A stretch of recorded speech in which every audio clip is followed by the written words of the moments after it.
Now, here's some headlines of what Agenda 21, Agenda 2030 are seeking to do. And by the way, these are agendas for the transformation of global society, which gentrification is very much a part, as I'll come to, that are orchestrated globally through the UN, but instigated locally. You look up your local council or your local state or where you are in the world, and you'll invariably see that they have signed up to Agenda 21 and they're supporting Agenda 2030.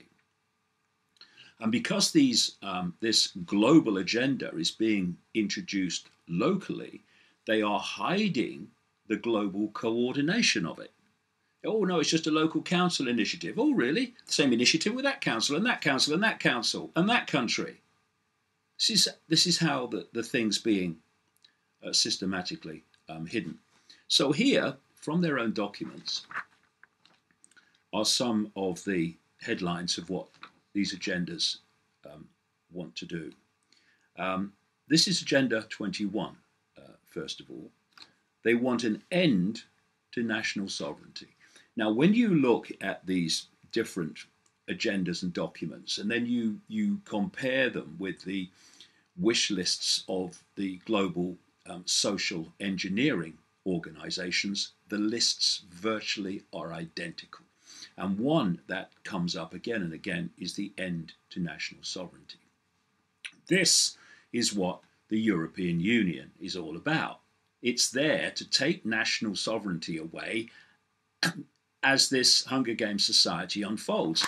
Now, here is one of the great ironies that so-called progressives who are up in arms, understandably, about what has happened with Grenfell Tower and about austerity programs, which are all part of Agenda 21, Agenda 2030, they vehemently support, most of them anyway, they go out on marches demanding that these crazy old people that voted to come out of the European Union have their decision overturned and we stay in.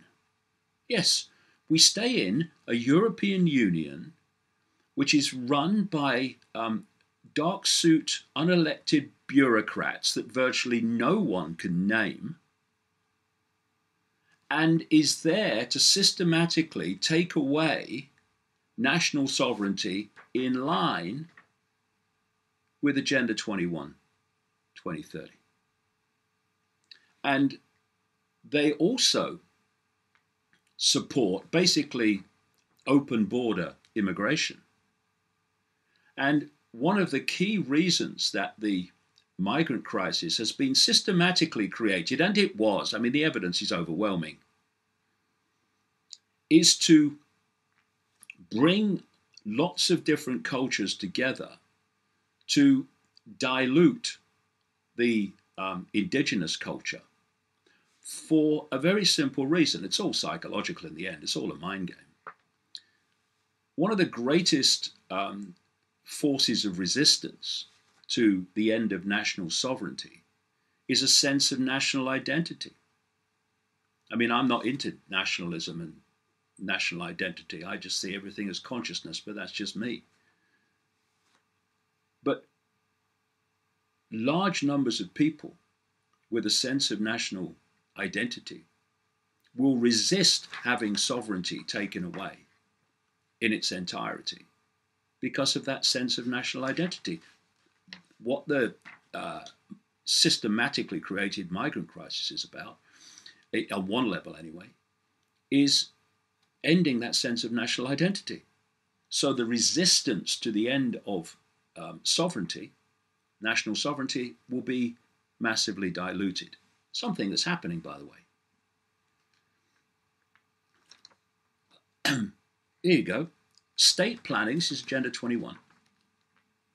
State planning and management of all land resources, ecosystems, deserts, forests, mountains, oceans and fresh water, agriculture, rural development, biotechnology, and ensuring equity, equal slavery. What that means is the centralization of power over every aspect of human life. Something I've been warning about. They want a world government to oversee this, and we're moving towards that all the time. The European Union is such like the so-called superstates are the next strata down in this Hunger Games structure from the world government that they want to introduce. The state to define the role of business and financial resources. That's the centralization of power over all business and all finance. Abolition of private property. Apparently it's not sustainable, but that won't apply to the less than 1%. The end of private property means you're taking away security from people and you're making them dependent on outside forces then for where they live. Restructuring the family unit. This is on the wish list of all these social engineering organizations. They want an end to the family unit because they want the state to take over control of the upbringing of children so they can be programmed with the state's mentality from the earliest possible age. This is why parental power is over their children is being eroded and eroded and eroded and handed to schools and handed to bureaucrats. This is why around the world, not least in Britain, you have this phenomenal number of children taken for spurious reasons from loving parents by social services who are on financial incentives to do it. All these things are connected. You have to connect the dots before you see the picture. People told what their job will be. We're talking about centralized fascist dictatorships here, or a dictatorship globally in the end. Major restrictions on movement. So we're seeing moves towards that, making it more and more difficult to travel. And now we come to this part of the agenda that is specific to situations like Grenfell Tower. These are the creation of human settlement zones, high density micro apartments which allow 24/7 surveillance of everything that you do. And they're being brought about by not upkeeping and repairing property in areas you want people out of, and forcing them into the areas where you want to densely locate them. Also, like I say, with increasing prices to make it impossible for people to live in certain areas. And then once you are forced out of the area you live, well, you go and live where you're designated to live, and more these mega cities for the what are now the middle and working classes start to be created, and more the land is cleared in the designated capitals for the rich and powerful. Now, Agenda 2030, like I say, voted into being at the UN General Assembly in 2015.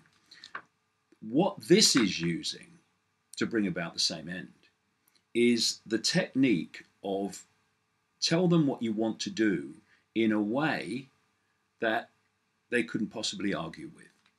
So on the list of goals of Agenda 2030 is no poverty, zero hunger, good health and well-being, quality education, clean water and sanitation, affordable and clean energy, decent work and economic growth, industry, innovation and infrastructure, reduced inequalities, sustainable cities, that's they're the human settlement zones, and communities, responsible consumption, production, climate action, come to that in a second, protecting life below water and life on land, peace, justice, and strong institutions of partnerships to achieve these ends. Now, of course, that is a load of meaningless frickin' platitudes. What that actually means to so-called achieve that, they don't really want to achieve that, they're just telling you they do, is the centralization of power over all those areas of human life on a global level. Because they'll say we can't achieve these laudable ends without the global power to do it. And people have asked me, and I understand it many times, you're saying that this whole human-caused climate change is a giant hoax. Yeah. Well, why would they do that? I'll tell you why. I've just told you why. Because Agenda 21 and Agenda 2030 are being justified, massively justified, by needing to change society to protect from climate change caused, they say, by human activity, but not. And so we have another irony now. Not only are progressives who protest about Grenfell Tower and protest about austerity supporting a European Union that is fundamentally part of the Hunger Games society structure that is creating the austerity and creating the situation where the Grenfell Towers can happen. But these progressives are also vehemently saying everything must change to protect the world from climate disaster, which is a fundamental manufactured excuse to introduce Agenda 21, Agenda 2030. And this cognitive dissonance of opposing one thing but supporting another that's creating the thing you oppose is through pure, undiluted ignorance with a hell of a lot of arrogance thrown in. People say, "Oh, we don't read the Daily Mail, we don't watch Fox News." Yeah, okay. Where do you get your information from then? Oh, we get it from The Guardian and MSNBC and the New York Times. Yeah.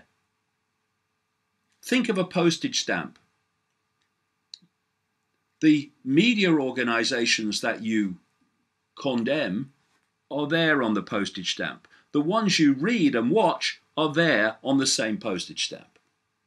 They're just a different, slightly differently emphasized expression of the same information source. And thus, you have basically the same news packaged in a different way.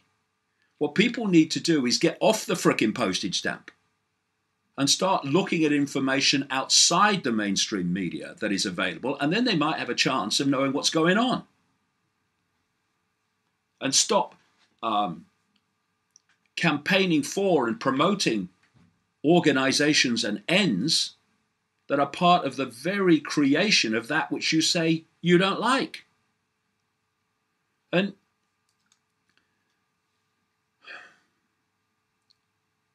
if you have a target population,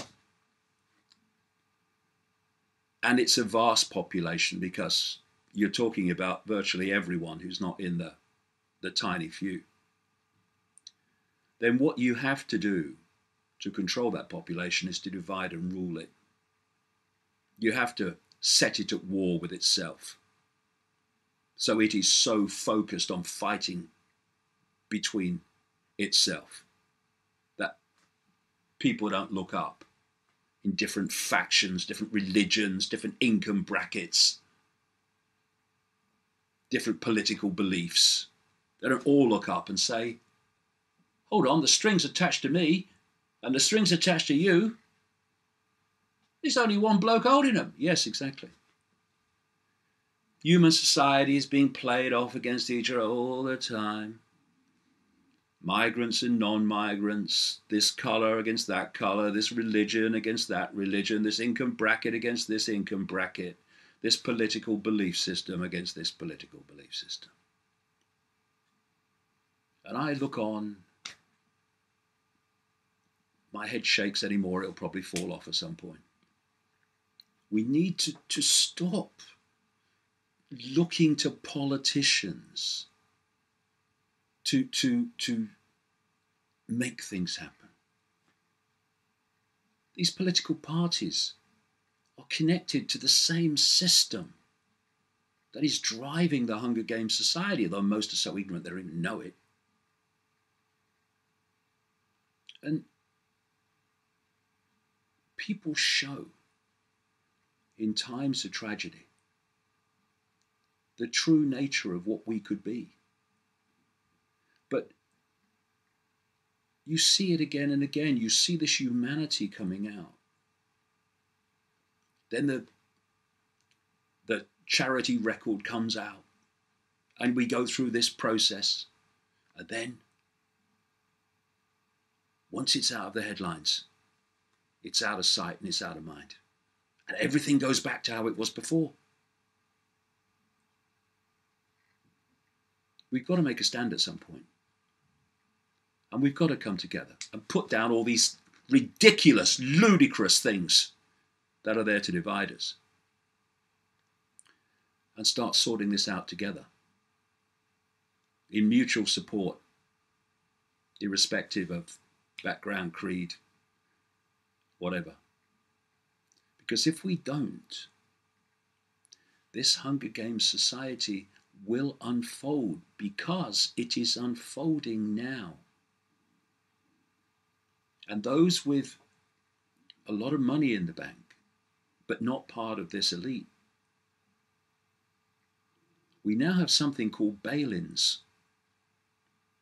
Bail-ins are when a bank crashes, they're not bailed out by taxpayers via governments collectively.